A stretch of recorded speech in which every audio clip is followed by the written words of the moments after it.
اس clip میں قرآن پاک کی سورہ فرقان کی آیت نمبر 56 سے 59 تک کی تلاوت، ترجمہ قرآن اور تفسیر قرآن صراط الجنان آپ سماعت فرمائیں گے۔ بسم اللہ الرحمن الرحیم۔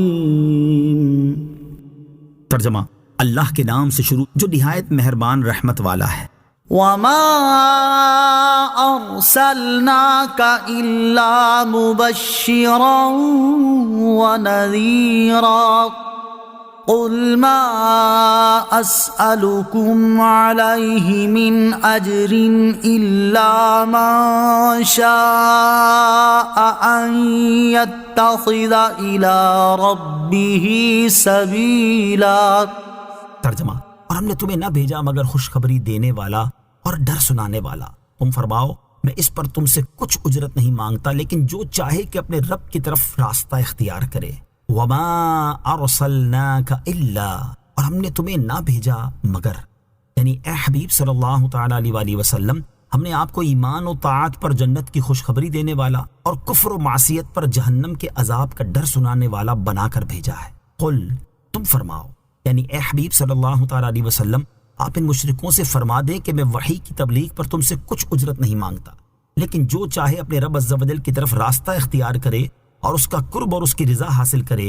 مراد یہ ہے کہ ایمانداروں کا ایمان لانا اور ان کا اطاعت الہی میں مشغول ہونا ہی میرا اجر ہے، کیونکہ اللہ تبارک و تعالیٰ مجھے اس پر جزا عطا فرمائے گا، اس لیے کہ امت کے نیک لوگوں کے ایمان اور ان کی نیکیوں کے ثواب انہیں بھی ملتے ہیں، اور ان کے انبیاء علیہ الصلوۃ والسلام کو جن کی ہدایت سے وہ اس رتبے پر پہنچے۔ وَتَوَكَّلْ عَلَى الْحَيِّ الَّذِي لَا يَمُوتُ وَسَبِّحْ بِحَمْدِهِ وَكَفَى بِهِ بِذُنُوبِ عِبَادِهِ خَبِيرًا۔ ترجمہ: اور اس زندہ پر بھروسہ کرو جو کبھی نہ مرے گا، اور اس کی حمد کرتے ہوئے اس کی پاکی بیان کرو، اور اپنے بندوں کے گناہوں کی خبر رکھنے کے لیے وہی کافی ہے۔ وَتَوَكَّل، اور بھروسہ کرو۔ اس سے پہلی آیت میں اللہ تعالیٰ نے اپنے حبیب علیہ الصلوۃ والسلام کو حکم دیا کہ آپ صلی اللہ تعالیٰ علیہ وآلہ وسلم ان مشرکوں سے فرما دیں میں وحی کی تبلیغ پر تم سے کچھ اجرت نہیں مانگتا، اور اس آیت میں حکم فرمایا ہے کہ آپ علیہ الصلوۃ والسلام تمام امور میں صرف اللہ تعالیٰ پر بھروسہ فرمائیں۔ چنانچہ ارشاد فرمایا کہ اے حبیب صلی اللہ تعالیٰ علیہ وآلہ وسلم، آپ اس زندہ پر بھروسہ کریں جو کبھی نہ مرے گا، اور اسی پر بھروسہ کرنا چاہیے، کیونکہ مرنے والے پر بھروسہ کرنا عقل مند کی شان نہیں، اور آپ اس کی حمد کرتے ہوئے پاکی بیان کریں اور اس کی طاعت اور شکر بجا لائیں، اور اپنے بندوں کے گناہوں کی خبر رکھنے کے لیے وہی کافی ہے۔ اس سے کسی کا گناہ چھپ سکتا ہے اور نہ کوئی اس کی گرفت سے اپنے آپ کو بچا سکتا ہے۔ الذي خلق السماوات والأرض وما بينهما في 6 أيام ثم استوى على العرش الرحمن فاسأل به خبيرا۔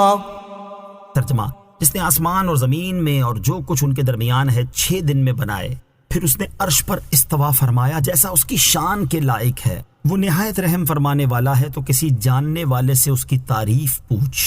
فی 6 ایام، 6 دن میں۔ ارشاد فرمائے کہ اللہ عز و جل وہی ہے جس نے آسمان اور زمین اور جو کچھ ان کے درمیان ہے 6 دن میں بنائے۔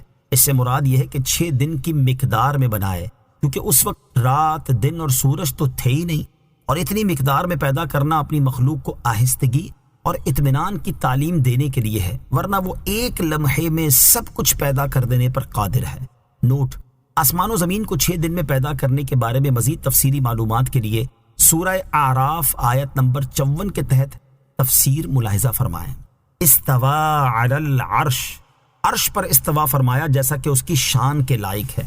علماء فرماتے ہیں کہ استوا اور اس کی طرح جو چیزیں قرآن پاک کی آیات میں ذکر ہوئی ہیں، ہم اس پر ایمان رکھتے ہیں اور اس کی کیفیت کے درپے نہیں ہوتے، ان کی کیفیت کو اللہ تعالیٰ ہی جانتا ہے۔